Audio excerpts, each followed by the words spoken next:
I think Machiavelli's point in his letter to, and the prince, who is that letter to? Who's this? The prince is written to actually, some royalist. So it's incredible how royalists are able to inspire so much creativity out of these. Yeah, Dave Medici, Lorenzo, the dear magnificent Lorenzo de Medici. I love saying Italian names, Italian words. Medici, you got Liverotto, Aphrodite, you got Agathocles, Agathocles. So you got Agathocles of Syracuse, and then you got Vitalizzo Vitelli, Liverotto, Aphrodite, Lorenzo de Medici, Niccolo Machiavelli. So what did he say? He said there's two things. In chapter 8, he talked about those who have attained a principality through crimes. Now, my understanding is, he only basically says one sentence. He just says that if you're going to commit crimes, do it in one fell swoop. Pull a Michael Corleone. Just one fell swoop. Injure all that you can injure, and then, ask for forgiveness later on. So get the power. Make sure you get your princedom. Make sure you get your kingdom, and you hold on to your kingdom. That's the most important thing. So, Agathocles. Hey! He actually says Agathocles the Sicilian. But this says Agathocles, It's Clees, whatever. We put a Z on it. If you want me to say Clees, put a Z on it.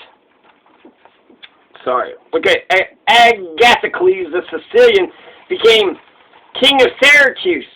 And it talks about how he always kept to a life of crime at every rank of his career. Nonetheless, his crimes were accompanied with such virtue of spirit and body that when he turned to the military, he rose through its ranks to become the praetor of Syracuse. After he established that rank, he decided to become prince and to hold on with violence without obligation to anyone else. It had been conceded to him by agreement, having given intelligence of his plan to Hamilcar the Carthaginian, who was with his armies fighting in Sicily. One morning he assembled the people in the Senate of Syracuse as if he had to decide things pertinent to the Republic. At a signal, Agathocles the Sicilian, Agathocles of Syracuse, he had ordered, at a signal, all the senators and the richest of the people killed by his soldiers. Once they were dead, he seized and held the principate of that city without any civil controversy. So once he killed all the oligarchs, once he killed all the ruling class, the rich, the wealthy, the powerful, all the senators and all the rich, once all the senators and the rich are killed, then Agathocles the Sicilian, Agathocles of Syracuse was able to hold on to Syracuse, and therefore he was able to. So he, held that prince for, forever, right? For decades, right? He was king of Syracuse forever. What is Syracuse? A fucking city in Italy? Well, he was the king of Syracuse in, 300 BC. No shit. Yeah, historic city in the Italian island of Sicily. The capital of the Italian province of Syracuse. So, Sicily is the capital of Syracuse. Okay. So, there you go. He took Sicily, the self-styled king of Sicily. Agathocles. So that's how Agathocles came to power. He came to power slowly but surely, right? And then, boom, just killed everybody. Killed all the people he needed to kill, all the senators, all the rich people, and then he just ran Sicily the way he wanted to run Sicily. And it said that he reigned for 28 years, for nearly 3 decades. And then he's going to talk about during the reign of Alexander VI, which is in our times, the great Caesar Borgia. He talks about how Caesar Borgia is a genius, which makes Jean-Jacques Rousseau thinks that the whole thing is just sarcastic as hell. But During the reign of Alexander the Sixth, Liverotto da Fermo, having been left a fatherless child some years before, was brought up by a maternal uncle of his called Giovanni Fogliani. So his uncle, you think that, you could trust the nephew, and so what happens? Nope, Giovanni Fogliani and all the first men of Fermo, they get this big, festival, this big feast for the nephew, and what does the nephew do? What does the nephew do? Liverotto da Fermo, well, he sits there and talks about how, in fact, Pope Alexander is great, Caesar Borgia is great, and then Giovanni and the others were responding to these discussions. Liverotto wouldn't have it. Liverotto, this is O Liverotto e Freducci. Liverotto, he said, okay. When Giovanni started protesting or started saying, he goes, okay. Had a stroke, stood up saying that these are things that need to be spoken of in a more secret place. He withdrew to a room in which Giovanni and all the other citizens came behind him. No sooner were they seated than the soldiers came out of secret places and killed Giovanni and all the others. After this homicide, Liverotto, mounted on his horse, rode through the town and besieged the highest magistrate in the palace, so that through fear they were compelled to obey him and to establish a government of which he was made prince. So because Giovanni Fogliani raised his nephew and loved his nephew, but his nephew was ambitious, he took everything away from his uncle. He took it all. He took it all. He took every bit of it. So, no sooner had they been seated, they killed Giovanni and killed all the others, and he kills the highest magistrate and sends all those who could have hurt him, because they were malcontent. They were dead. He strengthened himself with new civil and military orders, so that in the period of 1 year he had held the principality. He was not only secure in the city of Fermo, but he had become fearsome to all his neighbors. So he's going to have a terrible end. You're going to have Caesar Borgia is going to kill Liverotto and Vitellozzo Vitelli.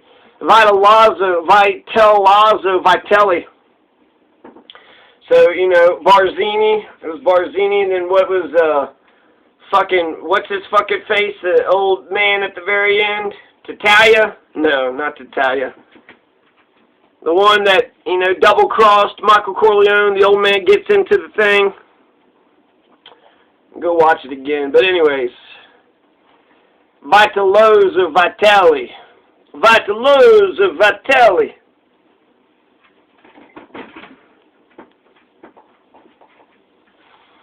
So to overthrow him would have been as difficult as to overthrow Agathocles if he had not permitted himself to be deceived by Caesar Borgia when at Sinigaglia, as it was said above, he took the Orsini and the Vitelli. There, Liverotto, too, was taken 1 year after the parricide he committed, and together with Vitellozzo, who had been his master in his virtue and crimes, he was strangled.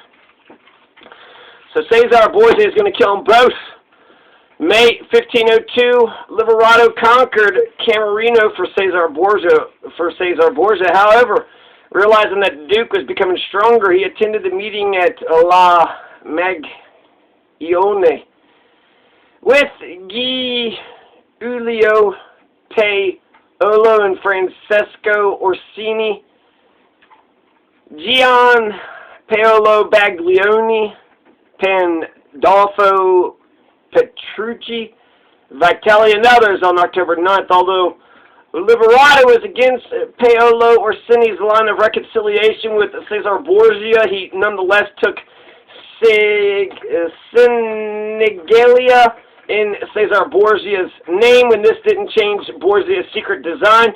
So Caesar Borgia had Liverotto captured and strangled and killed along with Vitellozzo Vitelli on December 31st, 1502.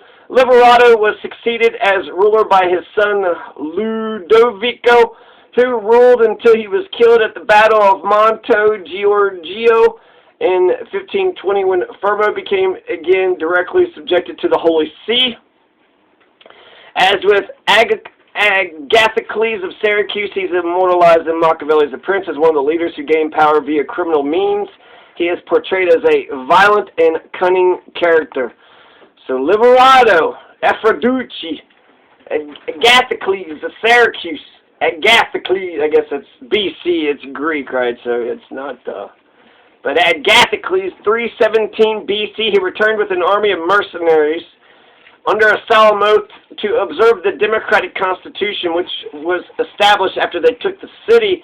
Having massacred the oligarchs and the richest of the citizenry, he thus made himself master of Syracuse and created a strong army and fleet and subdued the greater part of Sicily.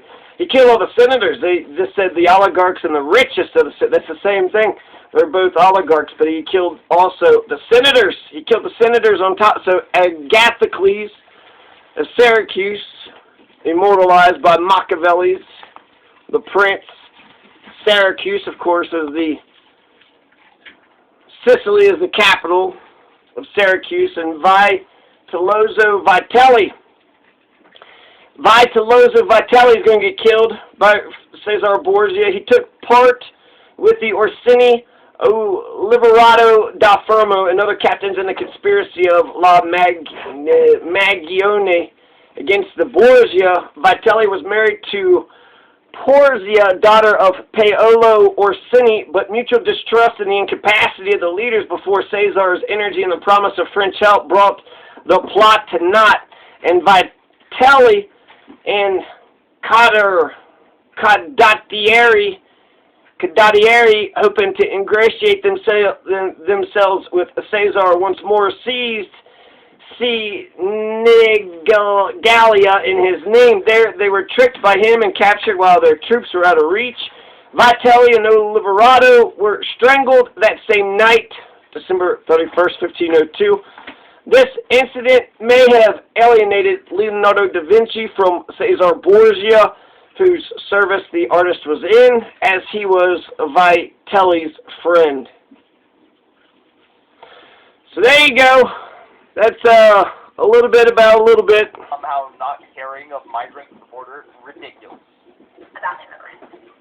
So often people want to say, why are you talking about the border crisis? Or why aren't you talking about it in this way?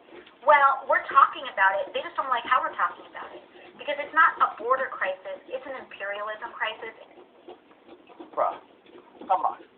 Come on.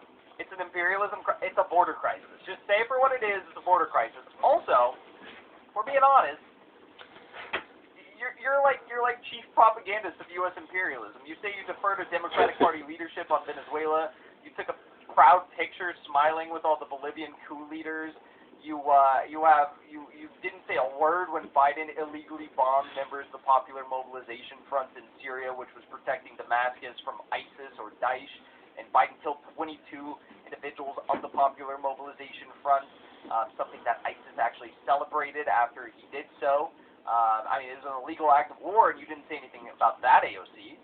You have nothing to say about how the U.S. is illegally occupying 1/3 of Syria, stealing their oil, cutting off the Syrian people from food and medical aid and their own wheat production.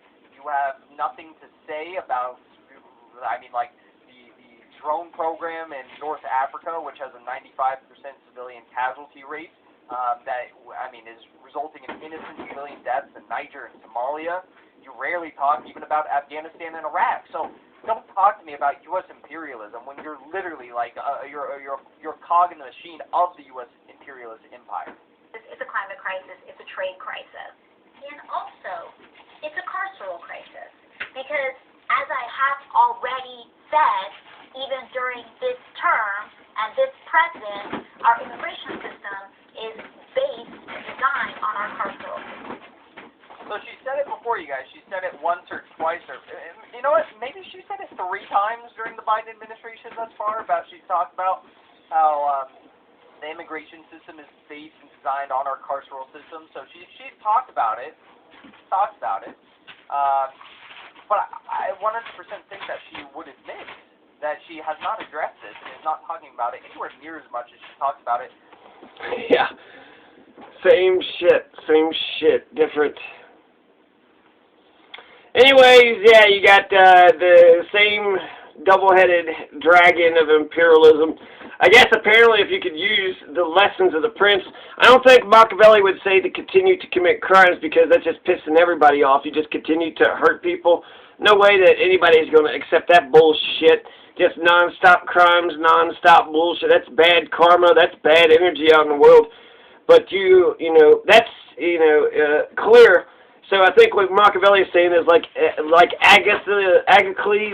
Agathocles of Syracuse, and just like that Liverotto when he took over whatever his uncle's estate, whatever it was, Giuliani, whatever he was controlling. They took it over in one fell swoop. They pulled a Michael Corleone, right? They killed the oligarchs. They killed all the senators. They killed all the highest magistrate, the ruling class, right? So they killed the king. They killed all the king's buddies. And then they said that, and then any of the threats, any of the highest magistrate. So there was he ruled through fear. So there was nobody strong enough that could overthrow him, that could topple him. So guess what, Syracuse? Guess what, Sicily? You got a new king in town. You got a new king in town. His name is Agathocles. But if Agathocles would have continued to commit crimes, then he would have, easily been overthrown. But once he got the kingship, once he got his principality, then he got what he wanted. So then he wanted to treat the people right. Then they fought battles and did this and that and what have you. So he didn't treat the people like shit. He took the power, became the king, and was like, okay, now I could run this, place the way I want to run it. And so what Machiavelli would say is that you can't commit crimes willy-nilly. That's fucking crazy. That's insane. What you can do is you could pull Michael Corleone. You could just come in and just wipe out all the people that need to be wiped out. The wealthy, the elite, the people in government, whoever could be a threat to you militarily, through force, through strength, I guess. And just eliminate all your rivals. Just like, like Saddam Hussein, right? But I guess, just like, not Agathocles, but just like Liverotto and what's his name, Cesar Borgia is going to kill it. So that means ultimately their designs was for nothing, right? They got the damn thing, but then Cesar Borgia was more fucking devious and backstabbing than what they were. Liverotto and Vitellozzo, Freducci, or whatever. So yeah, there you go. For Machiavelli, if you're going to get a kingdom, you can achieve it by committing, Michael Corleone, one time, one stroke, a bunch of crimes, but then you got to stop committing crimes, for good. You can't, that's just bad karma, bad idea, you can't keep doing that. So you got 1 year, get out of jail. In terms of the atrocities that could be committed. And, what a fucking weird times that he was living under Cesar Borgia and whatnot. So there you go, a little bit of Machiavelli.